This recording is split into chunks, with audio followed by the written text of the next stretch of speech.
Okay, everybody. I'm so sorry to interrupt wonderful conversations. I hope that you met someone that you've never met before today, got some good combos in. We're going to get started today with our Native Art is a Way of Life panel, featuring Chelsea, Kristina, Walt, and Sid. We are going to get started with introductions. I'm going to go ahead and pass the mic over to Chelsea, followed by Kristina, then Walt, and Sid. Norania Kuyagat, Nagwe Nede Nagwe Nooch. I am Chelsea Kaiah. I am White Mountain Apache and White River Ute. I'm from the Northern Ute Reservation. I am an artist full-time in the Denver Metro. I create beadwork, quill work, hide work, and a bunch of other weird sculptures. But I sit on board at the Denver Art Museum, and I am currently headed to France for a residency for a whole month. So I'm really excited. I'm Kristina Maldonado Badhand. I'm Sicangu Lakota and Cherokee. I'm a multidisciplinary artist and wear a million hats. I know a bunch of people know me in here for running around and doing all kinds of things. I'm the executive art director of Create Kaiah. I'm the director of IACON, which is next weekend, so I better see everybody here at IACON.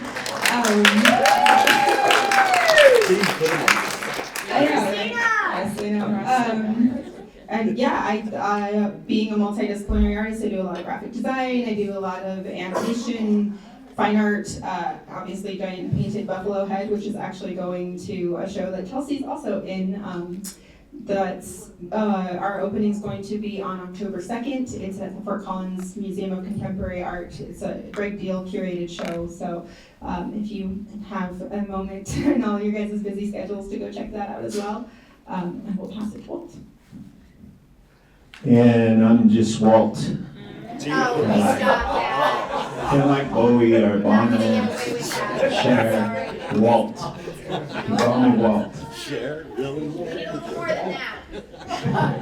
I'm Oglala Lakota from Pine Ridge, South Dakota, but Colorado's my home. It's been my home for a long time, and we do a lot of outreach work throughout Native country in many factions. But the art side of it and the panel side of what we're talking about is I run a design business, marketing, branding, all of that, and do some fine art painting and stuff too, but we kind of go through mediums of skateboarding and stuff like that to reach our youth, skateboarding, the music, and the arts.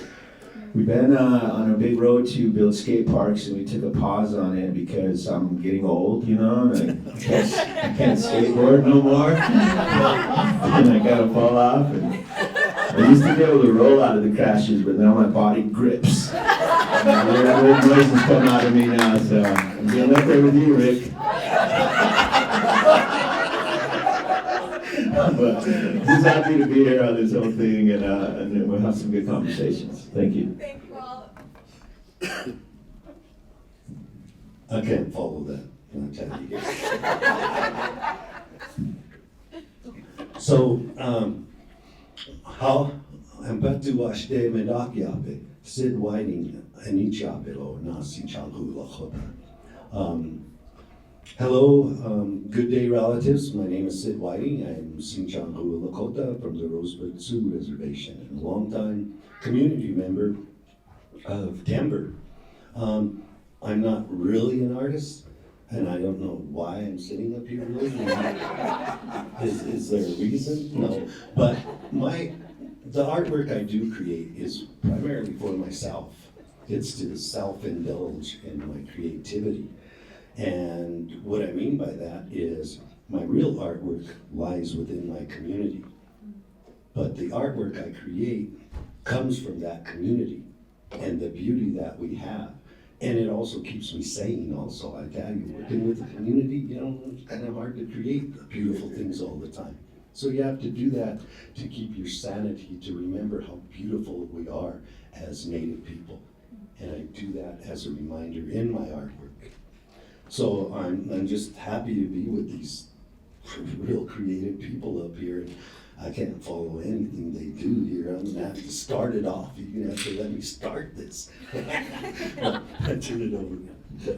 Thank you, Sid. Okay, we're gonna get into some questions for the panel, and we did talk about these before, so they're gonna be specific for the folks that you see here. So we're gonna start with Chelsea. I'm sorry, yes, we're gonna start with Walt. Walt, in what ways does your art express or reflect your tribal or community's history, value, or worldview?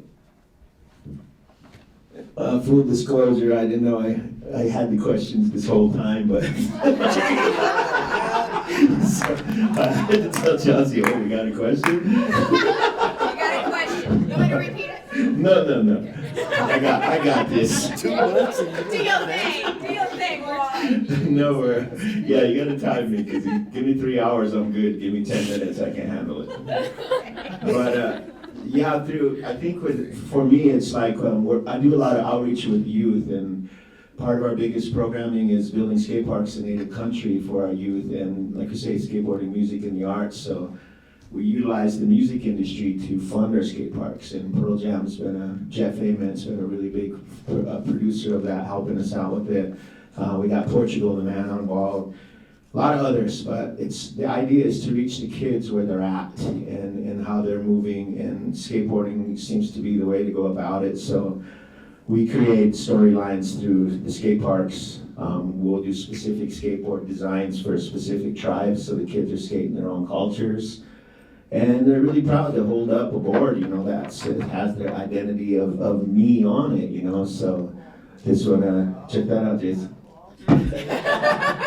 So we kind of speak to them in the realm of that, and then keep them skating too. So one of the big things I do here in Denver is like every Friday I run out and distribute skateboards, because we got a lot of Native youth here, but we got a lot of homeless kids here too at the downtown Denver skate park. So I'm giving out boards all month long just to keep these kids skating, because we call it Skate for Life, and our kids are facing a lot of epidemics. It says the worst of it is their suicides and stuff. So to be able to reach them to where they're at is, I think, key. And with that comes the history, comes all of this stuff. But the panel name we have here is Native Art, a way of life. And that's what Native life is an art form. We are the art, and that's one thing I like to keep telling the kids, is that everything you do, the way you exist is an art form. So think of it as that, and just do it all. Be it in whatever realm you need to, whatever way you can, whether it's writing, photography, designing, all of that stuff. So teaming up with these three here and doing a lot of things, and with a lot of the really creative others in this, we've got some really powerful things coming up, and we're creating spaces kind of off of a land acknowledgement thing at the Boulder Dairy Arts Center. We said, well, kind of past the land acknowledgement thing, you got a plan? And they're like, well, what do you mean? And we said, can we have a space to just show Native art, create Native art here? And they said, well, we'll do you one better, we'll give you a space. So we got Creative Nation space at the Dairy Arts Center in Boulder. Kristina runs it now, so she's it's again, we do it 24/7, distribute Native art now too. So it's things like that, and then just working with individuals like Ernest and really powerful people in the community to get this done. And I think that's the big thing, because I have a bigger story, but that's on another conversation about what's to come. And I got my lecture here that guides me on a lot of historical facts of that. So we're gonna have some big talks, and probably next year we're gonna wow the heck out of you with a full panel, but I think we'll need like 3 hours. Okay, we can make that happen. And ask your question next. Okay. Thank you very much for that response, Walt. Chelsea, okay, can you discuss how your practice honors and continues artistic traditions while also innovating and expressing your individual voice? I love to say that I'm a hunter first. I've been hunting all my life. Before I was doing art, I was in the back of a truck hanging on off the side of the mountains in Utah, looking out for deer, antelope, bison, moose. Utah is very plentiful with many different things and wildlife. I'm from the Northern Ute Reservation, so we would hunt on tribal lands, and my dad was a huge part of teaching me and showing me the lands in the way that I kind of remembered these places, because we're on the second largest reservation in America, and the way that I remember these lands is through the stories that he tells me while we're hunting. So it's a really special time. I was actually just hunting last week for antelope and deer. And I think working in these spaces artistically, while also trying to represent these cultural practices such as quill work, so working with porcupine quills, and also being a hide worker, working with hide and leather, and of course beadwork as well. I have a piece up here. So this is kind of a combo of all of it, is beadwork, quill work, leather, and that's kind of how my practice that would be perfect, thank you. Show and tell, guys.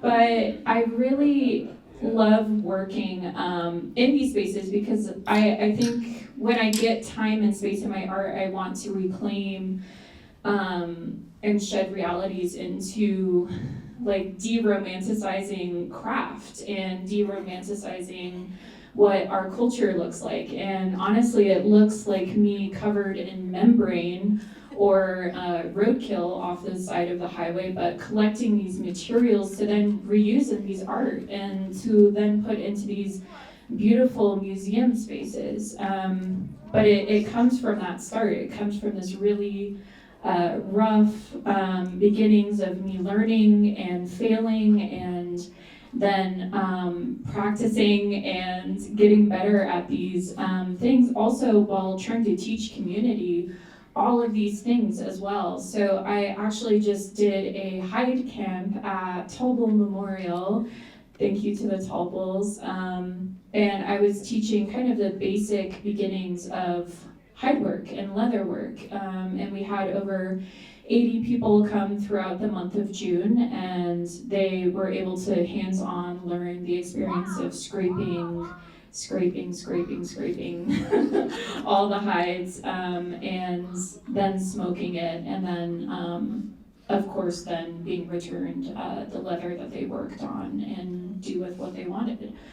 And I think at least acknowledging like my dad, my grandparents, my great-grandparents that all went through boarding school, that it's such a beautiful practice that I have now to do full-time these things that they were not allowed to do when they were younger. And I get goosebumps when I talk about it, because it is so affirming and so beautiful that I can share these things not only with community and non-natives of where my culture and my practice and my artistic developments have all intertwined, but also the history of my tribe, because I think educating and giving people that knowledge back to learn who we are and what we do and how we make art and how we come together as community is one of the most important things that I can do as an artist. And I think as long as I am accomplishing that, as long as I am connecting community, as long as I'm giving knowledge, that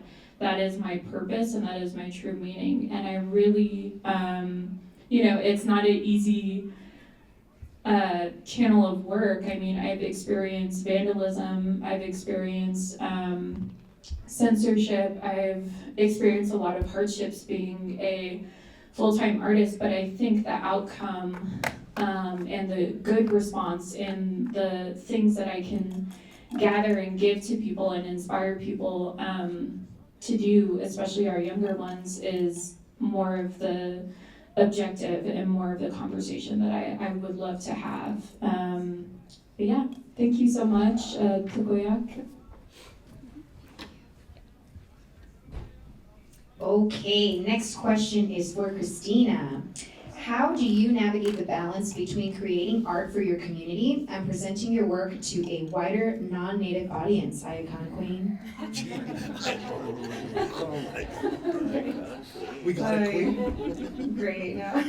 that is the big question. Definitely. Right now, I am a resident artist at Redline Contemporary Art Center.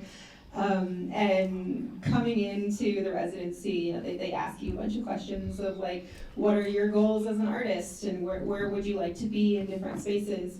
And I pretty much every question was like, oh, I want to have like, you know, a youth art show here, and I want to uplift elders in this area. And it was almost always about other artists and not really about my own practice, to the point where they were kind of like, Kristina, you need to be selfish. Like, just forget your community and focus on you. And I was like, I can't do that.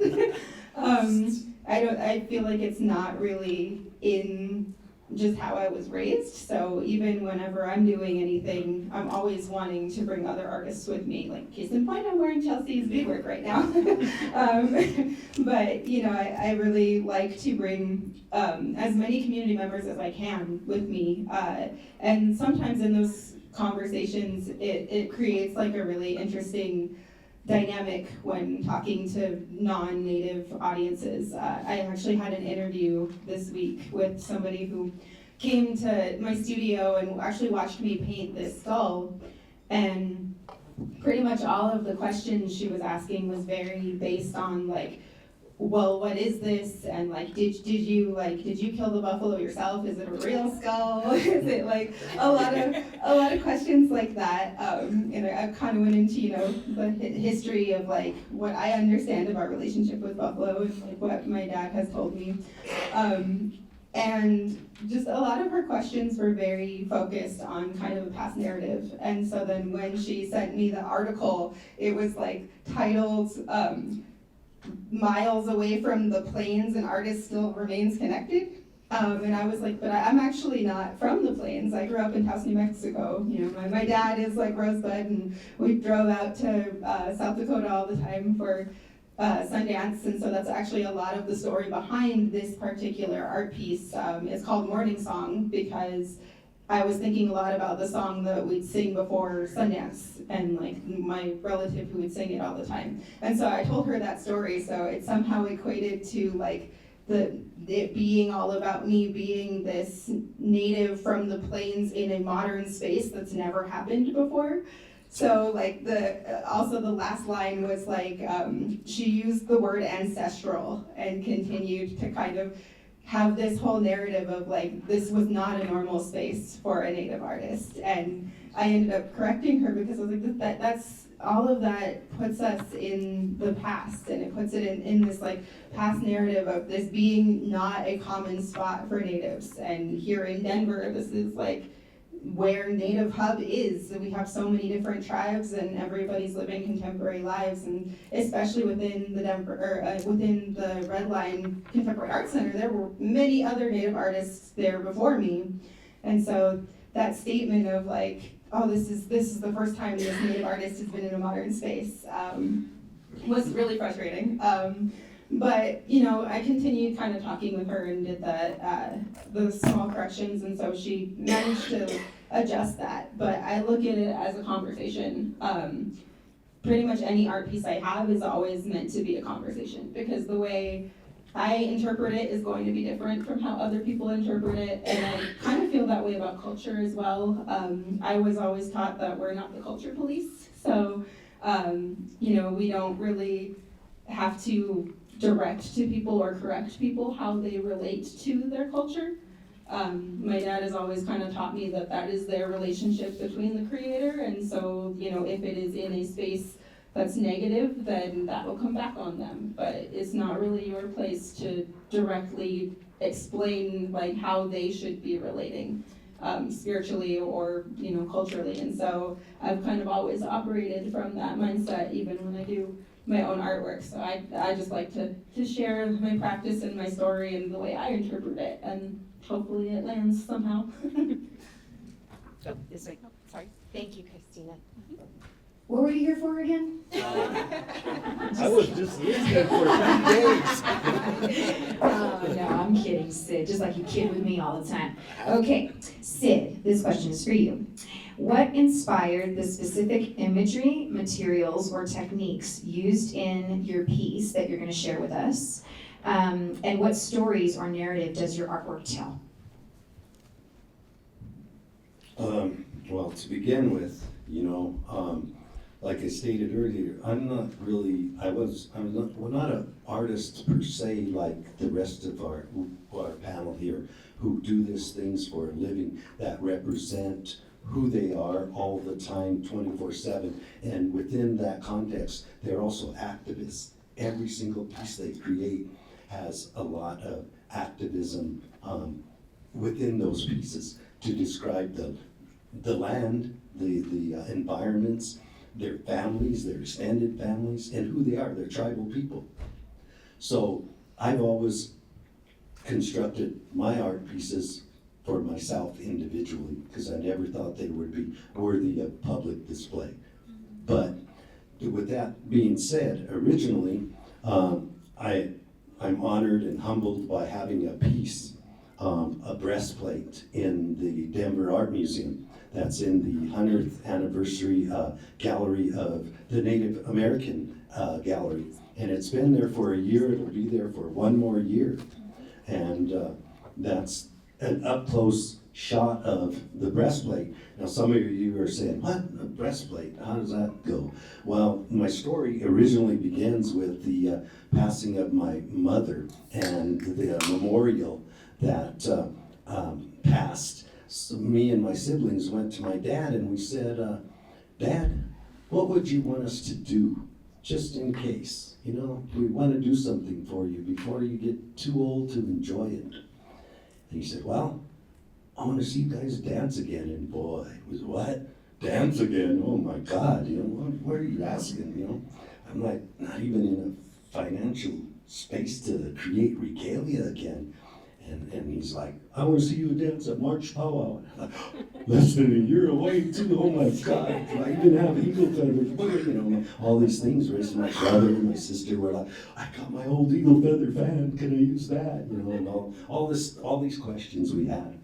So in that being said about recreating some regalia, because I've had many different sets of regalia, powwow dancing throughout my life, but like I wasn't in any space to financially afford that new regalia or have some cool beadworkers bead my new vest or you know whatever that was. I couldn't afford all that. And first thing I was thinking is, man, I need a breastplate.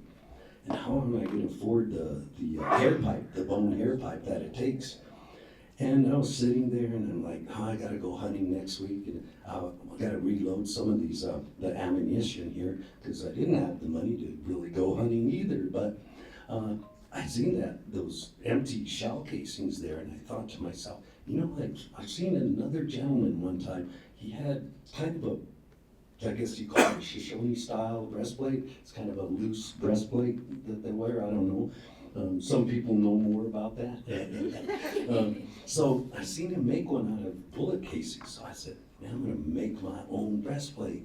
And boy, it took me forever to figure it out because the string wasn't holding up. The different size gauges of wires weren't working anyway.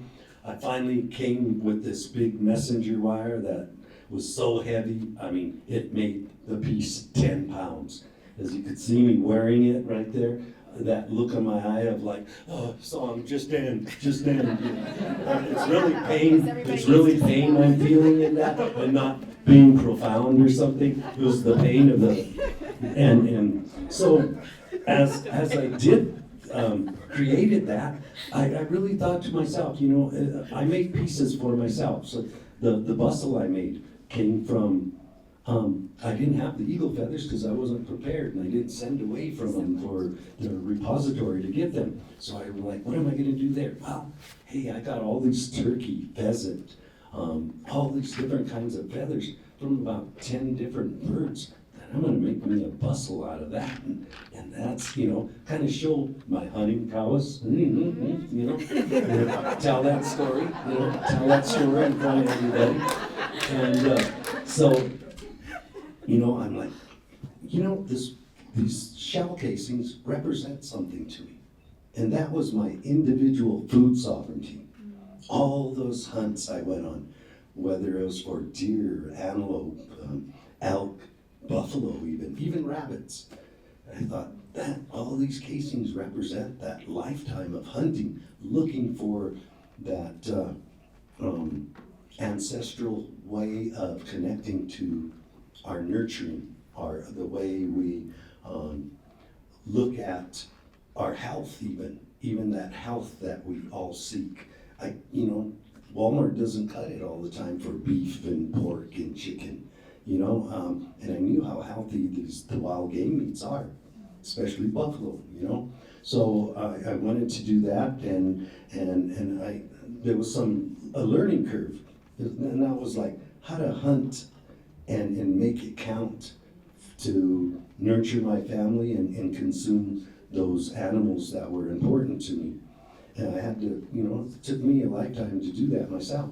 And, well, by the way, my father really liked my antelope chili, right? So that was one of my favorite dishes to cook in.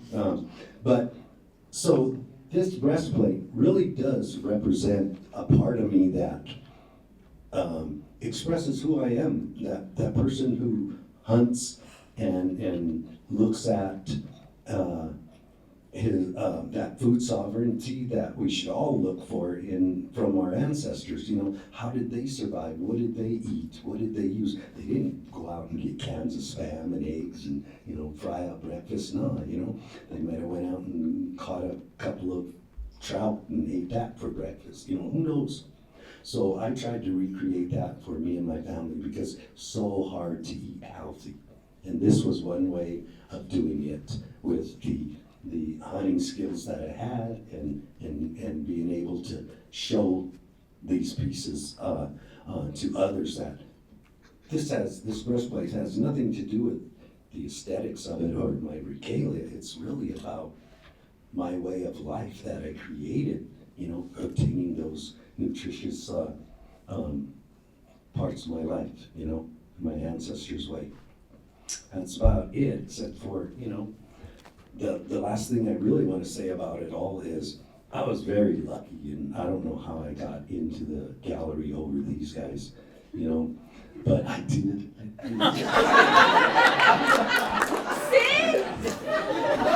Oh my gosh, you guys. Sid's quite the character, isn't he? Okay. So I'm going to ask one question for all the panelists, and then we're going to get into Q&A. So if folks have questions, please tee up your question. The question for the panel is, what do you wish art consumers, and collectors knew about purchasing authentic Native art ethically, thinking about appreciation and culture appropriation in the art world? We'll start with Walt and then go left. I think one of the best kind of campaigns I seen on that was done by my buddy Louis Gong. He says support inspired Native artists, not Native inspired artists. And that was a really powerful thing because it spoke to being authentic about it and knowing what that means to support that effort, but knowing you're getting that authenticity of it, that it's coming from family stories, it's coming from backgrounds, it's coming from, perspectives that, really ultimately speaking from the earth itself too, so that indigenous knowledge comes out in that way. And it's good that a lot of people are inspired by it, but if you want the real deal stuff, go to the source of it and work with that, because this whole panel here has just got a whole different range of talent on things, and that's how Native country artists are. There's a range of talent. I mean, even our regalia, that's an art form too. So Sid, you are an artist. You're the artist. I'm gonna start calling you the artist now. So, that's your new thing.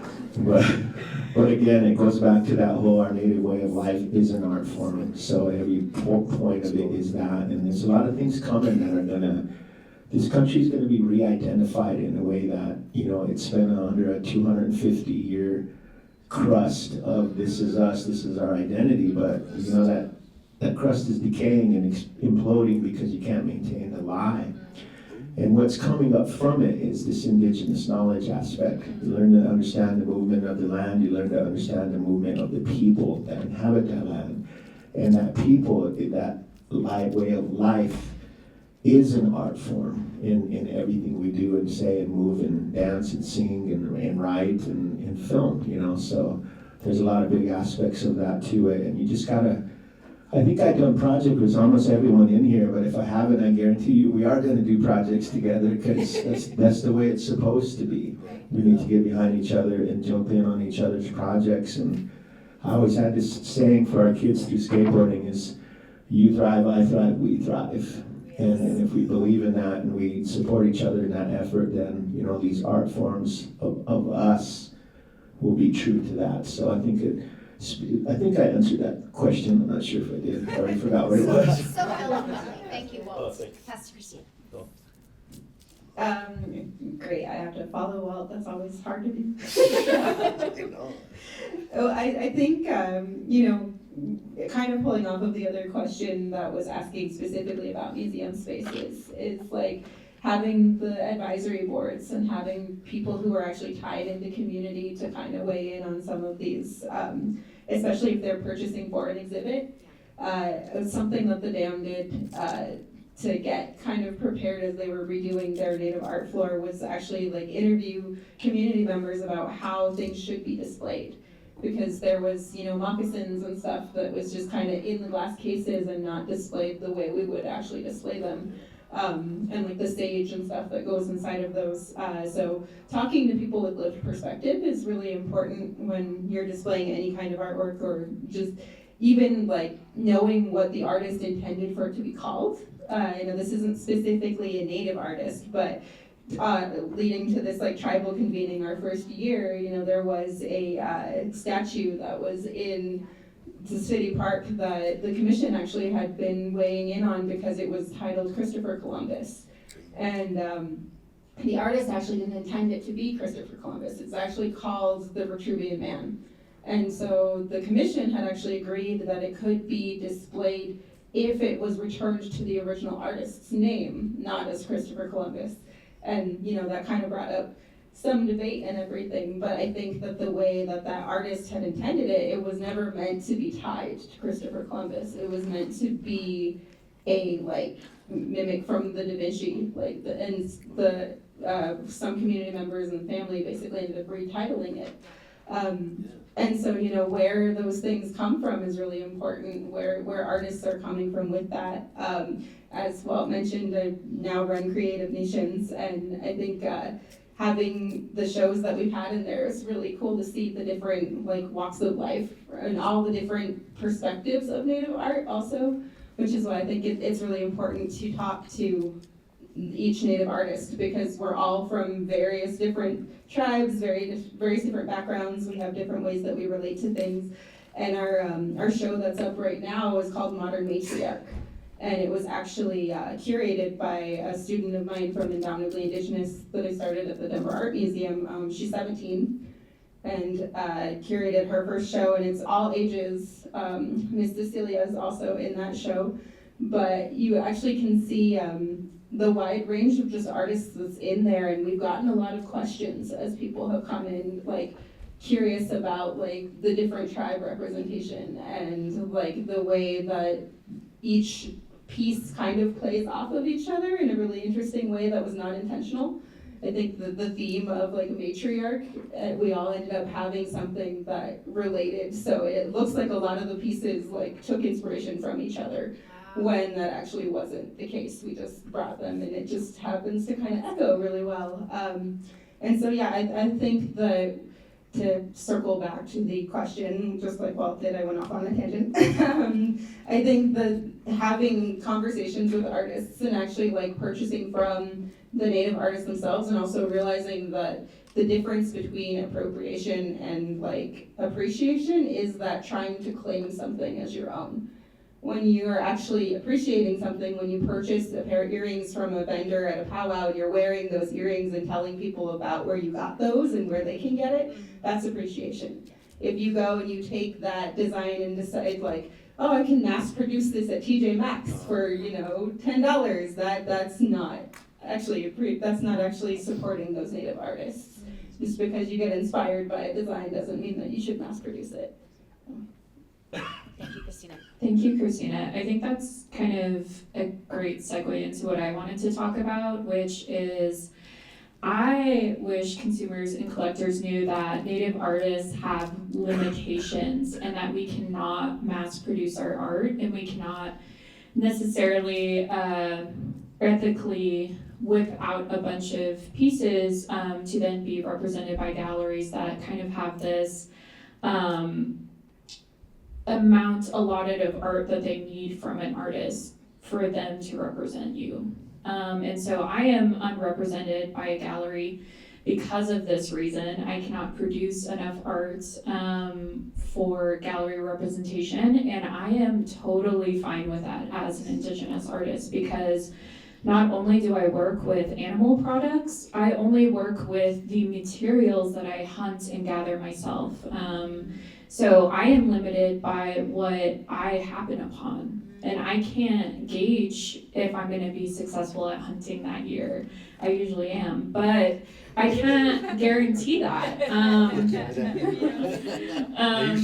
And I can't guarantee that I'll find a porcupine on the side of the road. I can't guarantee any of those factors. And so I have these certain limitations in my practice, and I have other ways in my practice is all.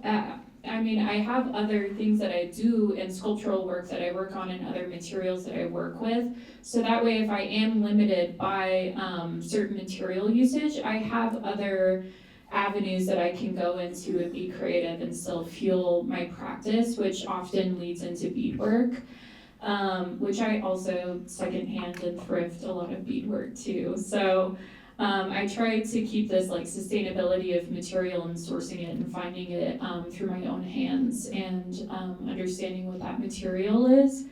And I think ethically, when we're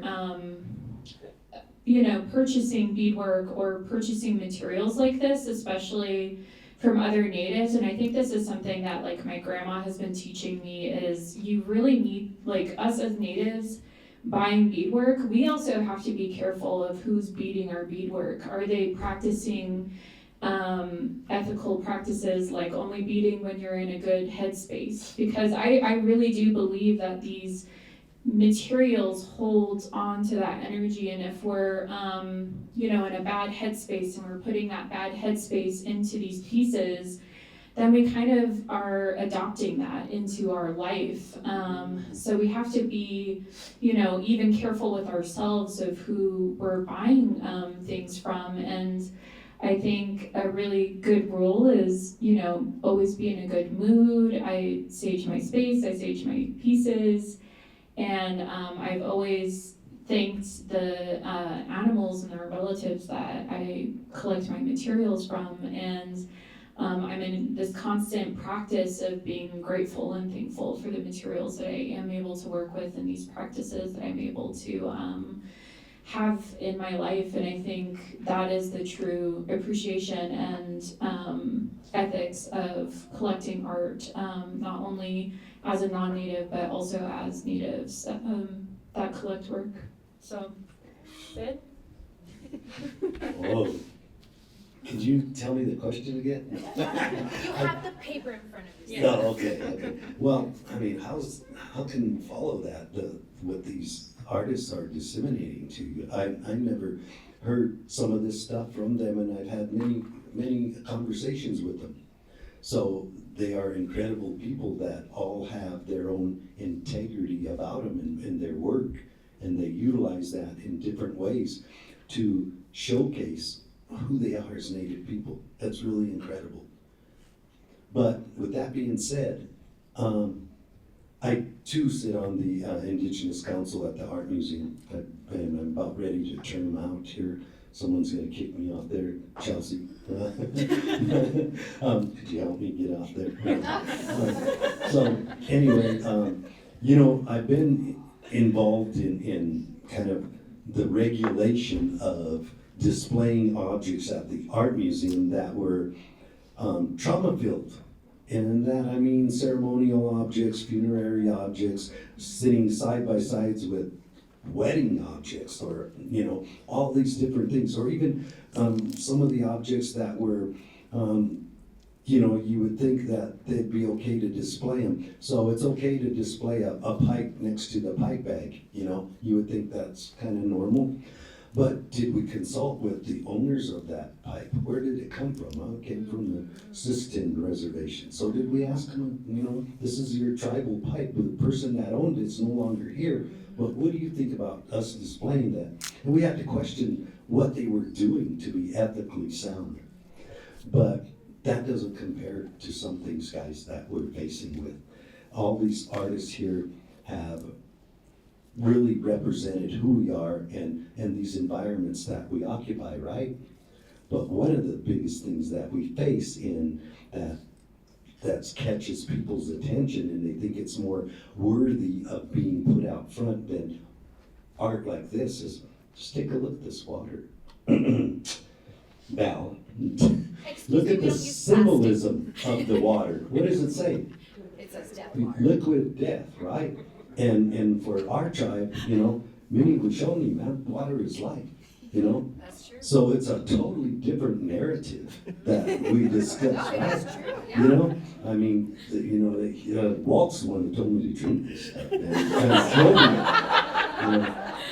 Don't use But plastic. we had a discussion and he's gonna make a water that's mini Wishoni, you know? There used to be That's, Lakota water, remember? yeah, Lakota water, there used to be actually Lakota water.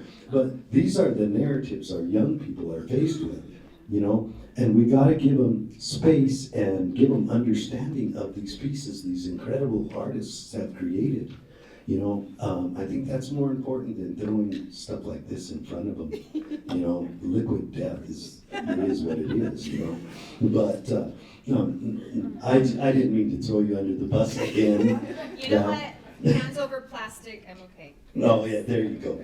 But those are the kind of things that we gotta watch out for, and appropriation of our culture by, you know, this identity. Like, one of the things I see on like social media platforms like Facebook is these indigenous sites on there that show pictures of our people and this. They'll be selling MMIR t-shirts on their sites with artwork on it created by someone in Vietnam.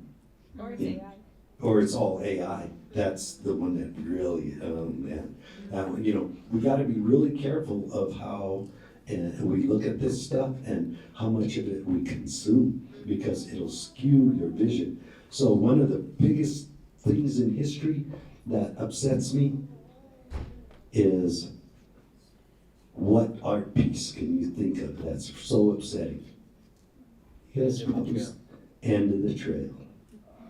What does that depict?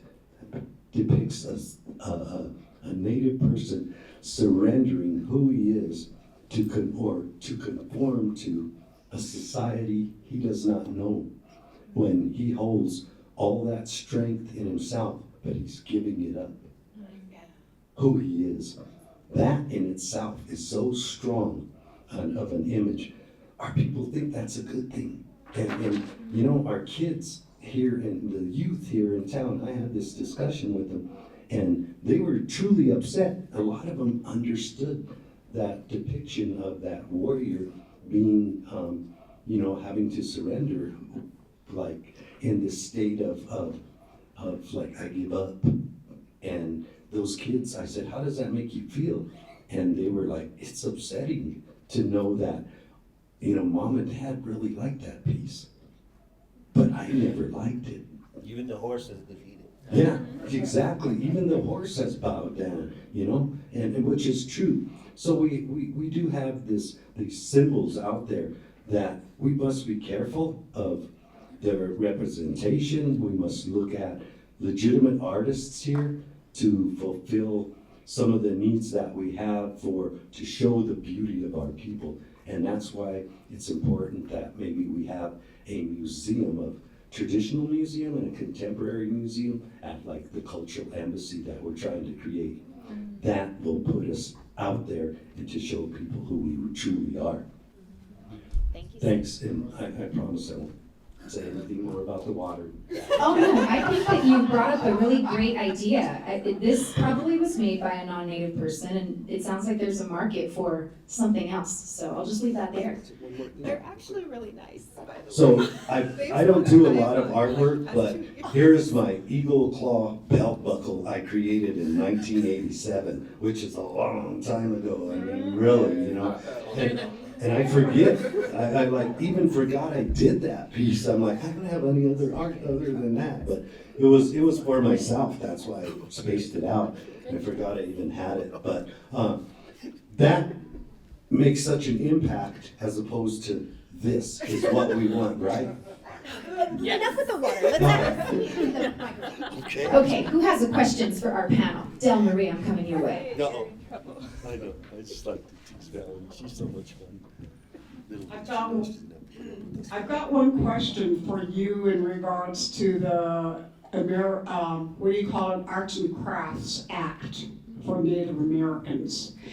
What's the contention now? Because I know we were dealing with this way back, and I don't know what happened, but I see that there's no curbing the situation of cultural appropriation. We have Asian people, we have different countries making our clothes that have Indian designs. We don't know what the meanings are, but I was told growing up, and I'm gonna go ahead and get back to that. I'm 75 years old, so 70 years ago, my grandmother taught me how to bead. She told me the story of the collective group of Lakotas, that we all had a role, and there were some women that Wapata, they call it, which is Bernice. She does quill work. Wakshupi is beadwork. They were selected in those days, and my grandma was one of the beaders, so I know the last piece that she had done was Dewey Beard. I don't know, you all probably heard his name, but when he was traveling, my grandma did his beadwork. And I was told different colors, and I had to really realize that we are given a gift. We were given a gift, and she says, Napewashte, which is you have good hands. You were given your hands to create something.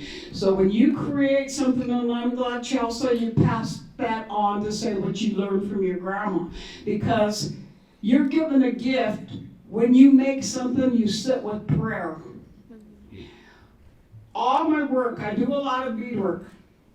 And everything that I create, I sit there with my beadwork. And you know what? I could tell you, you talk about spirit beads. This is what my grandma said. When your ancestors are with you to bead your stuff, you're going to find a spirit bead. One single color difference in your beadwork, or you're going to have problems if your mind is not good.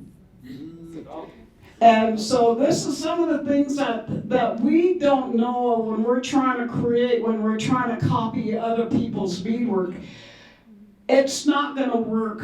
And I have a hard time beading a lot, and I have repeated customers because I always explain to them how I bead and what I bead. And one of the things is if they ask me to copy something, boy, I got a mental block.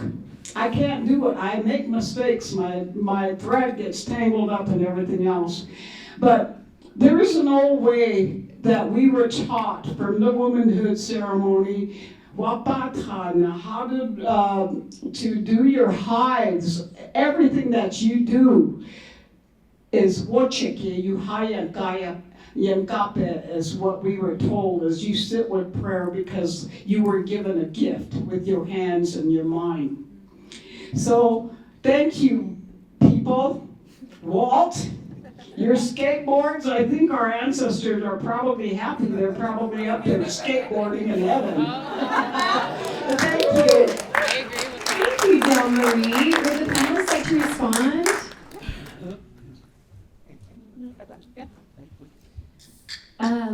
The act does exist here in the U.S. to protect beadwork in the U.S., but I do know like China and other countries kind of have more lax laws on copyright and cultural appropriation. So as my understanding, unfortunately that act may exist in the U.S., but it does not obviously extend to other countries and their laws. So there is a lot of appropriation out there, and I think when you sit and genuinely sit, especially if you're non-native, and you learn the practices that we do during beadwork, and when we create, and when we sage ourselves, and when we get in a good space to work on these projects, and you learn those things, you can actively pick up on what is going to be ethically created under the act, and who's possibly federally enrolled to then create certain works. But I think also you get an understanding of what also kind of has those bad intentions, and just that copyright infringements of, you know, even tribal names should be protected under that law. And you see all the time, like, you know, things naming something Navajo pattern weave or something, you know, and like that should also be protected under that law. But unfortunately, only in the U.S. is it protected.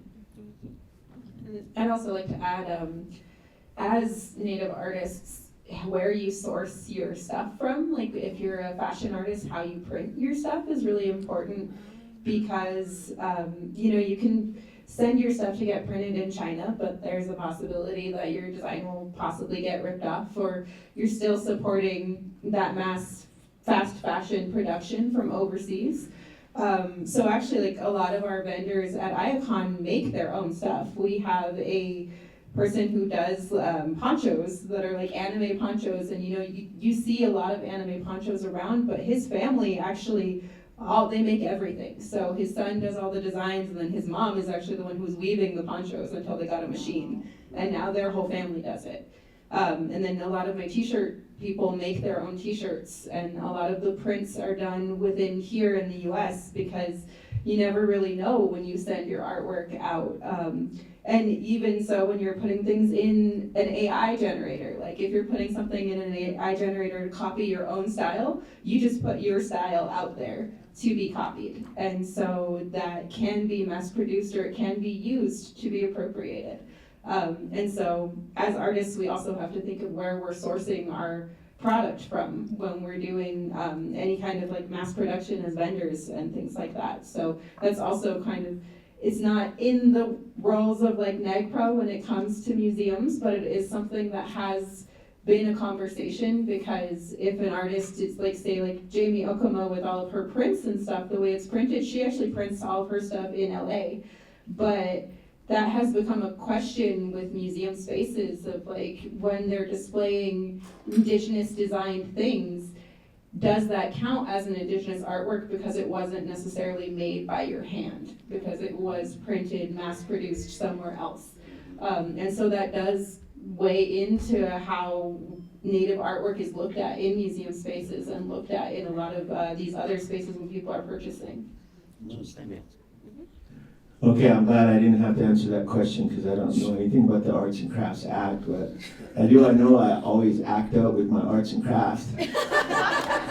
And about the whole AI thing, instead of buying from AI, buy from the original AI artist, American Indian.